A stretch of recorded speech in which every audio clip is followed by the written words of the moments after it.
Hello everyone, I am Dr. Sundar Suruj and you are watching Tame and Wild। आज की इस video में हम बात करेंगे कि कैट्स जब हीट में आती हैं तो वो कौन से सिम्टम्स शो करती हैं। इस दौरान आप अपनी कैट की किस तरह से केयर कर सकते हैं और हीट को अवॉइड करने के कौन से तरीके होते हैं।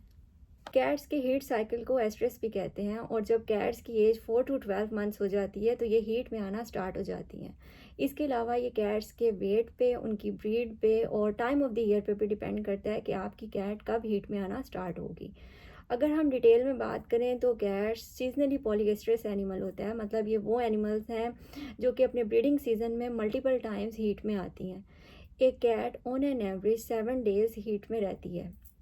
During this time, your cat is very fertile and receptive to mating. Cats जब हीट में आती हैं तो बहुत ज़्यादा आवाज़ें निकालना शुरू कर देती हैं, बहुत ज़्यादा रेस्टलेस और हाइपर एक्टिव हो जाती हैं और इसके अलावा घर से बाहर निकलने के लिए डोर्स और विंडोज़ को भी स्क्रैच करती हैं।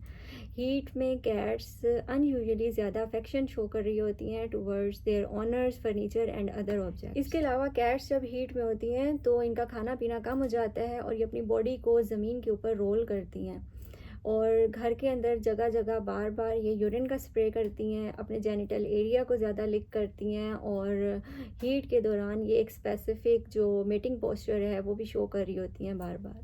कैट्स जब हीट में आती हैं तो इस टाइम पीरियड में ओनर्स भी बहुत ज़्यादा डिस्टर्ब हो जाते हैं। उनको फील होता है जैसे उनका पेट बहुत ज़्यादा एक पेनफुल कंडीशन से गुजर रहा है, लेकिन इन एक्चुअल ये एक पेनफुल कंडीशन नहीं होती, बल्कि आप इसको एक बहुत ज़्यादा रेस्टलेस या फिर अनकंफर्टेबल कंडीशन कह सकते हैं।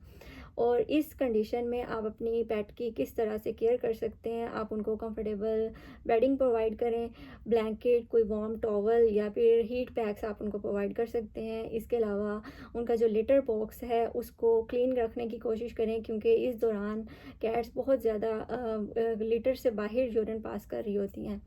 इसके अलावा आप कोशिश करें कि आपकी कैट जो है वो इंडोर रहे, क्योंकि इस टाइम पीरियड में कैट्स बहुत ज़्यादा बाहर निकलने की कोशिश करती हैं। हीट में कैट को काम रखने के लिए आप कैटनिप का भी यूज़ कर सकते हैं। कुछ जो कैट्स हैं वो कैटनिप के यूज़ करने पे बहुत ज़्यादा काम और क्वाइट हो जाती हैं, लेकिन कुछ कैट्स कैटनिप से बहुत ज़्यादा एग्रेसिव और एनर्जेटिक हो जाती हैं। अगर आपको ऑलरेडी इस चीज़ का आइडिया है कि कैटनिप यूज़ करने पे आपकी कैट किस तरह का बिहेवियर शो करती है, तो आप इस मेथड को भी यूज़ कर सकते हैं। इसके अलावा ड्यूरिंग दिस टाइम आप अपनी कैट से बहुत ज़्यादा अफेक्शन शो करें और उनको कुछ इस तरह के टॉयज़ या गेम्स आप प्रोवाइड करें जिसकी वजह से उनकी अटेंशन जो है वो डिस्ट्रैक्ट रहे। मोस्ट इम्पॉर्टेंटली, अगर आप अपनी कैट को फर्दर ब्रीड करवाना नहीं चाहते तो हीट को कम्प्लीटली अवॉइड कर सकते हैं थ्रू स्पेइंग। स्पेइंग एक सर्जिकल प्रोसीजर होता है जिसमें कैट्स की दोनों ओवरीज और यूट्रस को हम रिमूव कर देते हैं। इसके अलावा सिर्फ स्पेइंग के सिर्फ ये बेनिफिट्स नहीं हैं, कुछ और बेनिफिट्स भी हैं, जैसे कि आप अनवांटेड प्रेगनेंसी को अवॉइड कर सकते हैं। स्पेइंग की वजह से कैट्स में जो ओवेरियन कैंसर्स और जो यूट्राइन इन्फेक्शंस होने के चांसेस होते हैं वो भी ख़त्म हो जाते हैं। मोस्टली रिकमेंडेड ये होता है कि 6 to 4 मंथ्स की एज में आप अपनी कैट की स्पेइंग करवा दें, लेकिन अगर किसी वजह से स्पेइंग नहीं करवा पाए तो ओल्डर एज में जाकर भी स्पेइंग हो सकती है।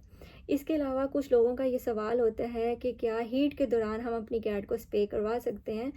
तो आप बिल्कुल करवा सकते हैं, लेकिन उस टाइम पे ये एक रिस्की प्रोसीजर होता है, क्योंकि ड्यूरिंग हीट बहुत ज़्यादा ब्लड लॉस होने के चांसेस होते हैं। इसलिए रिकमेंडेड यही होता है कि जब कैट की हीट में आना बंद हो जाए, हीट ख़त्म हो जाए, तब आप अपनी कैट को स्प्रे करवाएं। स्पेइंग के अलावा कैट्स की हीट को रोकने का और कोई भी तरीका सेफ़ नहीं होता है और कुछ लोग ऐसे कहते हैं कि हमने फ्यूचर में अपनी कैट की ब्रीडिंग करवानी है तो टेम्परेरीली इसको स्टॉप करने के लिए वो हार्मोनल थेरेपी की तरफ जाते हैं, लेकिन ये बिल्कुल भी रिकमेंडेड नहीं है और इसके बहुत ज़्यादा साइड इफ़ेक्ट्स हैं। इसकी वजह से मेमोरी ट्यूमर्स बहुत ज़्यादा कॉमन हो जाते हैं और जो यूट्राइन इन्फेक्शन होने के चांसेस बहुत ज़्यादा हो जाते हैं। तो जो सबसे सेफ़ेस्ट इसका सोल्यूशन है वो स्पेइंग ही है।